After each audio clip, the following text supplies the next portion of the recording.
Hola, ¿qué tal? Soy Virginia de Hora Mística Málaga y como siempre daros las gracias por estar un ratito de vuestra noche conmigo nuevamente. Como siempre daros las gracias por los comentarios que me dejáis semanalmente y bueno, una de las cosas que me habéis pedido muchísimo es: oye, ¿te has planteado alguna vez hablar sobre algún sitio que sea un punto caliente o que tenga alguna clase de misterio? ¿Vale?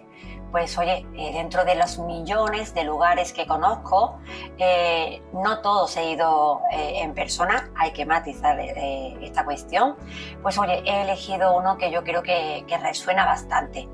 Posiblemente para muchas de las personas que me estáis viendo no voy a contar absolutamente nada nuevo, pero para otras personas pues va a ser un descubrimiento que no es precisamente en Málaga. No he tenido nunca el placer ni el privilegio de poder ir. Sí queda en mi lista de cositas pendientes, ¿vale? De un sitio que sí que quiero ir. Iría muy tempranito, ya que no soy lo suficientemente valiente para estar por la noche, ni a pocas personas se les recomienda echar. Pero sé que este tema que yo hoy voy a hablar en concreto es un tema que ya se ha debatido, se ha expuesto en otros programas donde se habla pues de misterio, de cosas paranormales, o han habido revistas que han sacado en su momento pues documentos o se han hecho artículos escritos sobre ello, ¿vale? ¿De qué lugar estoy hablando? Un gran punto caliente para mí a nivel España, por no decir que quizás de los 5 más importantes, no sé si sería para mí el primero o el segundo, por eso precisamente lo he elegido. ¿Qué es un punto caliente? Mira, para las personas que no sepáis lo que es un punto caliente, para mí un punto caliente, como vidente medium, es cuando alguien me llama y me dice: oye Virginia, mira que sentimos que hay tal anomalía o creemos que están ocurriendo determinados sucesos pues bueno, en algún lugar concreto, ya sea un edificio, sea una vivienda o simple y llanamente pues sea un trozo de terreno, pues que oye, en la actualidad a lo mejor simplemente lo que vemos visualmente son árboles y vegetación y no se sabe a ciencia cierta qué es lo que hay abajo cuando vamos a empezar a excavar. Entonces muchas veces se me llama, yo voy, no tengo ningún equipo, eso sí que lo voy a decir, yo le llamo equipo de parapsicología. A mí me llaman simplemente como la vidente medio, ¿no? La vidente que va y que a través de la radiestesia, de la telequinesia y de mis facultades, pues voy sintiendo qué zonas son donde se han ocurrido pues cosas desagradables por miles de millones de causas, porque muchas veces me preguntáis ¿y por qué lo ha causado? Bueno, en este caso sí que vais a entender perfectamente la causa, que no lo justifican, ni muchísimo menos, ¿de acuerdo? Pero bueno, muchas veces una va y no sabes a lo que te encuentra. Hay sitios en el que me he encontrado que supuestamente me iba a ver con un montonazo de puntos calientes y luego no ha habido nada, simplemente ha habido sugestión colectiva. Por ejemplo, si me habéis llamado para un edificio donde en la actualidad pues se trata de un sitio institucional, por así decirlo, pues no sabes si es que, oye, a alguien pues le ha dado miedo, le ha contado algo a ese otro alguien y al final se hace una sugestión colectiva, que eso existe, el miedo colectivo, que ya queremos dar a cualquier ruido o causa pues un teñido o un cariz, por así decirlo, espiritual, cuando realmente ahí no hay absolutamente nada anómalo. Cuando lo hay y se verifica y se confirma. Sí voy a decir de que cuando voy de visita a algún sitio intento de no tener prácticamente documentación previa para ser absolutamente lo más objetiva, de tal modo que si me dicen que, oye, imaginemos que estamos en un edificio que tiene 2 plantas, ¿no? y 15 habitaciones o estancias. No quiero saber cuál es la estancia donde se supone que suceden esos hechos. Quiero sentirlo por mí misma, revivirlo, porque yo pueda sentir y revivir lo que ha habido allí, porque entonces ya sé de que efectivamente ese es el sitio. Y me ha ocurrido no una, muchísimas veces. Eso es lo que yo le llamo puntos calientes. Todos dejamos huellas. Y esto es importante como introducción del vídeo. Todos dejamos huellas, lo que se le llaman los ecos del pasado. Y las personas que tienen la cualidad que tengo yo, pues lo que hacemos es, sabemos que estamos allí en nuestro propio presente, sabemos el día, la hora, el mes que estamos, pero una parte de nosotros es como si entráramos en una especie de semitrance y podemos escuchar, sentir, percibir e inclusive a veces ver qué es lo que ha ocurrido.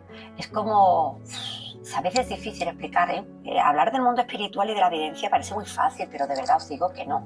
Si para ustedes como personas que me estáis viendo es difícil el entendimiento, imaginad a las personas como yo lo difícil que es explicarlo. Porque ¿cómo explicas tú algo que sientes tú, pero que otra persona no? O si lo siente de una manera diferente. Y no por eso ni es mayor ni es menor validez su vivencia. No sé si yo me estoy expresando quizás adecuadamente o me estoy yendo muy por los cerros, pero sin más dilatación, para no tenerlos más ahí in situ de qué lugar va a exponer Virginia, vamos a hablar del famoso pueblo de Belchite, que está situado en la comunidad autonómica aragonesa, más concreto en la provincia de Zaragoza, ¿vale? ¿Qué ocurrió en Belchite? Bueno, pues estamos hablando de Belchite en el pasado, pero nos remontamos en siglos hacia atrás, tantos de que tiene o tuvo unas influencias artísticas de riquezas en todos los sentidos, que hay ruinas de mudéjar, es que hay tanto por hablar de un pueblo que era tan enriquecido o que parecía como tan bendecido porque había buenos ganados, había un campo muy prolífero, fructífero, era como un pueblo donde resurgía todo lo bueno, todo lo positivo, donde parecía que no había hambruna, donde parecía que no había carencia, sobre todo cuando empieza a despegar ya ampliamente. Y fijaros que no estamos hablando de un pueblo excesivamente grande.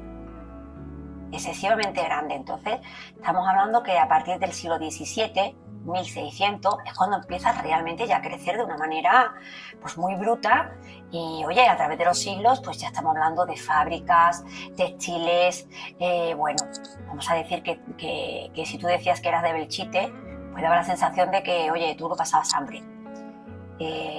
Estamos hablando de un lugar supuestamente idílico, que simplemente en solo 15 días cayó en la más profunda de las tinieblas, oscuridad, sembrada por una palabra, la muerte.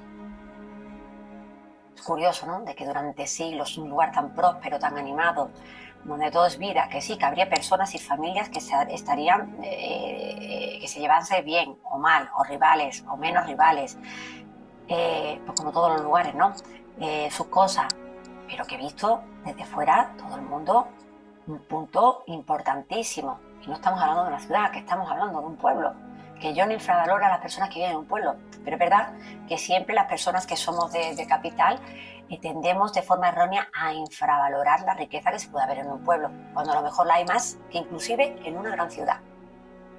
¿Qué ocurrió el 24 nefasto de agosto del año 1937? Tiene un nombre cortito: la Guerra Civil Española.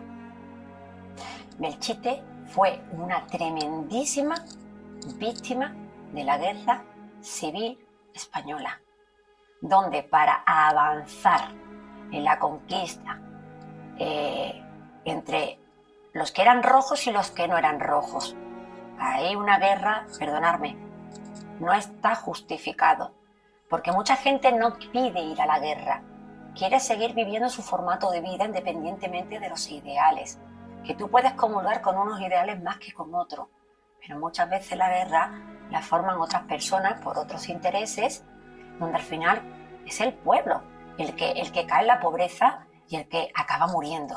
¿Qué ocurrió el día 24 de agosto? Pues vamos a decir que un pueblo que era normal en su vida cotidiana, pues se vio completamente asediado. ¿Qué es estar asediado? Pues vamos a decir, pues que se vio, vamos a decir, secuestrado, conquistado por una guerra que nosotros ahí pues podíamos tener nuestros mayores o peores ideales, pero que no pintábamos ahí nada. Simplemente estábamos en nuestro día a día y nos encontramos con una matanza que no daba tiempo siquiera a margen ni de huir, ni dejaron tampoco de huir. O sea, eso fue para mí un pequeño genocidio. Y bueno, digo pequeño por decir una expresión, porque sabemos de que datan en documentos oficiales. Vamos a echar la mente a bola a los extraoficiales, ¿vale? 6.000 muertos en 15 días. Y más de 2.411 personas cogidas como rehenes o prisioneros de un bando y de otro. De la mañana a la noche todo se convirtió en ríos de sangre. Y no lo digo de verdad como, wow, vamos a darle aquí un misterio, no. ¿De verdad pensamos de que no hay ecos y huellas en este lugar? Un lugar que han habido muchísimas personas profesionales, y siempre voy a hacer mucho hincapié en la profesionalidad. De verdad, no os invito a jugar, que esto no es ninguna tontería, esto no es ningún juego. La espiritualidad no es un juego, y más cuando se trata de ir a visitar un lugar donde es un punto caliente, no, yo diría que sería un punto arrollador, ¿no? Oye, que estamos hablando de grandes parapsicólogos con sus propios equipos que han ido a Belchite y dicen que mucho, las que empiezas a vislumbrar, lo primero que ves es el esqueleto de uno de los lugares muy emblemáticos, como es la gran iglesia es que la verdad es que de Santo Martín de Tours. ¿Y qué ocurrió ahí? Pues que mucha gente murió dentro de esta iglesia, que arquitectónicamente, pues tenía artísticamente, hoy sería, si estuviera en pie realmente, porque hoy ya lo que queda es que parece que es peligroso, y de hecho es peligroso meterse allí. Yo no os invito a ir y meteros por decir, güey, a ver si voy a hacer una psicofonía o voy a hacer algo. Es algo decadente, que lo que te está jugando en la vida, porque te puede caer un trozo, ¿vale? Ya sea de una columna o, porque vuelvo a decir, ahí caían bombas a doquier.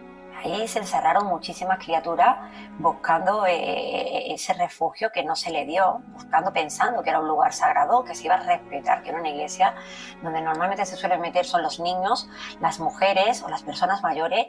Ahí no hubo nada, ahí nadie fue impune, ¿eh? Ahí todo el mundo fue tocable. Se sabe perfectamente que se iban amontonando los muertos por las calles, de cera a cera, porque no daba tiempo de enterrarlos, y se tiraban a cualquier sitio, con lo cual imaginar esas personas que no esperaban morir, que no han podido ir a ninguna parte, porque no había huida, porque lo que no podían por un bando, que era el terrestre, pues ya venían los bombardeos a bombardearte y a luchar. O sea, me parece muy fuerte, ¿no? Ahí no ha habido enterramientos, ni nombres, ni apellidos, ni dónde está el cuerpo de tal, ni cuál está el de cuál. Porque no solamente murieron las personas que vivían en Belchite, sino también, obviamente, pues las personas que estaban en combate de tierra, que murieron de una manera muy bruta. Insisto que han ido muchos equipos, retomo, de parapsicología, y todo el mundo lo dice. Cuando tú te acercas a Belchite, la atmósfera, lo que tú notas, es una densidad y un mal presagio, que aunque tú seas optimista, tú digas, venga, que no me va a condicionar, que yo vengo aquí simplemente a ver, pues simplemente pues para visitar un pueblo que está completamente abandonado, hecho en trizas, completamente hecho en ruina, pero lo voy a ver. Todo el mundo ya dice que cuando estás acercando a la atmósfera es densa. Yo hablo de parapsicólogos, no de personas de la calle, ¿vale? De profesionales. Hago mucho hincapié, porque por hacer este vídeo no quiero que la gente coja la mochila y diga, ¿cómo voy a llegar a Belchite? Porque, oye, no sabía esto y voy a ver qué siento. Cuidado, que esto, insisto, no es un juego para hacer ouija, ni para hacer espiritismo, para invocar a nada ni a nadie, porque nunca sabes lo que te va a ocurrir, nunca sabes lo que tú te vas a traer, ni sabes las consecuencias tan nefastas de abrir una puerta que nadie te ha invitado a abrirla. Esto no es cuestión de, uy, a ver si me llevo el móvil y hago una psicofonía. No. Sí existen millones de psicofonías hechas por especialistas, donde curiosamente, y la verdad me parece descabellado, o sea, a mí me parece, perdonad, es que a veces no hay una palabra, que es descabellante, ¿no? Se escucha perfectamente como si se estuviera bombardeando, o sea, se escucha perfectamente el sonido de los motores, del ruido que está sobrevolando esos aviones o esas avionetas, y se escucha la caída de esas bombas y el bombazo en situ. Se escuchan llantos, se escuchan gritos, se escucha el pánico, el miedo, el dolor, la frustración y el no entendimiento. Se escuchan perfectamente balas de metrallas que hay en Belchite, un círculo que no se ha terminado. Allí la gente, por eso esos espíritus, perdona, pues se pone la carne de gallina, yo soy misma la que estoy hablando, están como en un bucle viviendo allí, como si estuvieran perpetuamente en una guerra que ya no existe, en una guerra que ya mismo vamos a hacer un año, que va a terminar en pocos años y vamos a hacer un siglo, ¿no? Fueron muy pocas noches. De hecho, ya se dieron por rendidos la madrugada del día 6 al 7, ¿vale? Y entre el 5 y el 7 ya hay personas que se rinden. Sigo diciéndote, a ti espectador, espectadora, que es la que me estáis viendo, que no la gente del pueblo, sino la gente que decidió por azar, porque convenía como punto estratégico para avanzar en Aragón, este pueblo que no tenía la culpa de estar ubicado donde estaba y que sin pudor y sin respeto a la vida en ningún sentido, se fusilaron personas y se hicieron estragos. Pocas personas han tenido la valentía de dormir en Belchite y lo han intentado personas y a las 2, 3, 4 de la madrugada han dicho cojo, y disculpad la coloquialidad de la expresión, el petate y nos vamos.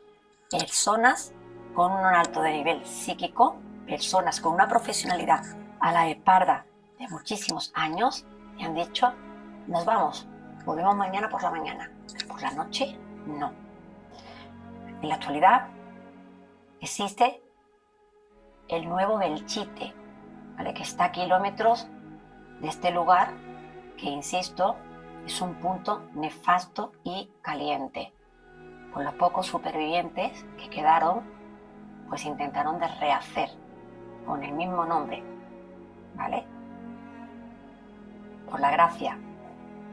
Cuando me refiero por la gracia, no me refiero porque fuera algo gracioso, sino por la gracia me refiero del mundo en el cual ellos se habían movido antes de que todo esto ocurriera, como algo digno de nosotros. Hemos estado ahí y hemos sobrevivido a esta matanza.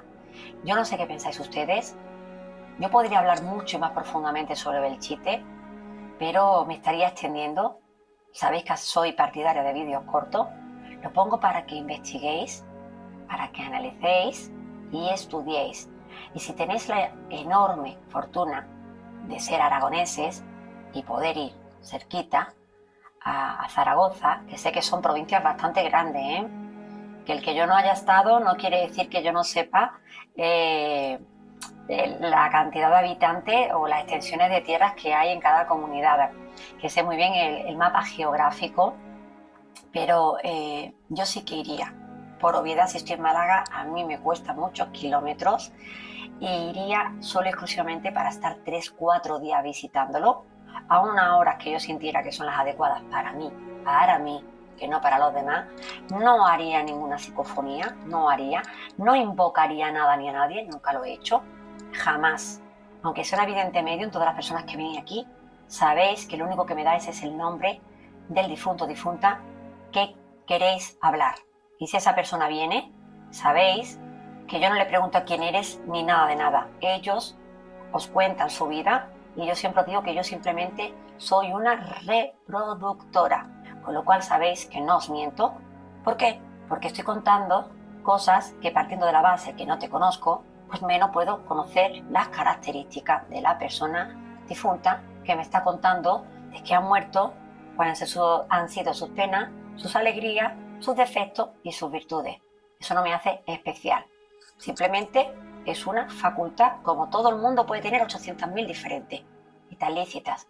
Pero yo no invocaría a nada ni a nadie, siempre iría a sentir, a ver qué es lo que yo siento. Estoy segura que sentiría mucha frustración, mucho miedo y mucho dolor. Pero no voy engañada. Si tengo la suerte de ir, sabré a dónde voy, por qué voy, y ahí os lo dejo. Hoy es un programa de pocas palabras. Acordaros, Belchite, Zaragoza, Aragón, 24 de agosto 1937. He dicho la iglesia de San Martín de Tours, pero también la plaza del pueblo, la plaza mayor. Ocurrió de todo. Por supuesto también el ayuntamiento. Sé que hay otra iglesia también muy emblemática, que es la iglesia de San Agustín, pero la característica que tú ves desde lejos, antes de nada más que te vas acercando, lo que ves es, insisto, lo que en un momento fue un estado de gloria absoluta y lo pago con creces. Es triste estas buenas noches soñadores que os tengo que dar, pero no siempre pueden ser positivos. Si intentamos de ser positivos, pues vamos a intentar de, cuando ocurran sucesos nefastos como estos, ser más humanos, por favor. Ser más humanos, que no somos peones del juego, de un ajedrez de otras personas que juegan a la guerra, que se quedan en su casa, que simplemente descuelgan un teléfono y dicen ataca, y a ellos no les ocurre absolutamente nada. Tampoco les deseo nada malo, a nada, nunca, a nadie. Pero a veces convienen las guerras y que hermanos contra hermanos discutan y se maten los unos y los otros. ¿Por qué? Tengo mis propios pensamientos, no los voy a exponer, la respuesta, cada uno que la coja, la evalúe, lo que no le resuene de este vídeo, dejarlo como si nunca lo hubieseis visto. Si os ha gustado, como siempre, darle un me gusta.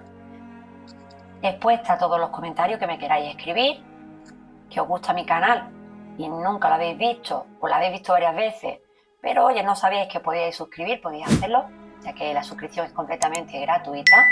Podéis darle a la campana de la notificación, pues para que cada semana que subo un vídeo completamente diferente, pues se os pueda activar y se os avise. Así que buenas noches, soñadores. Nos vemos pronto.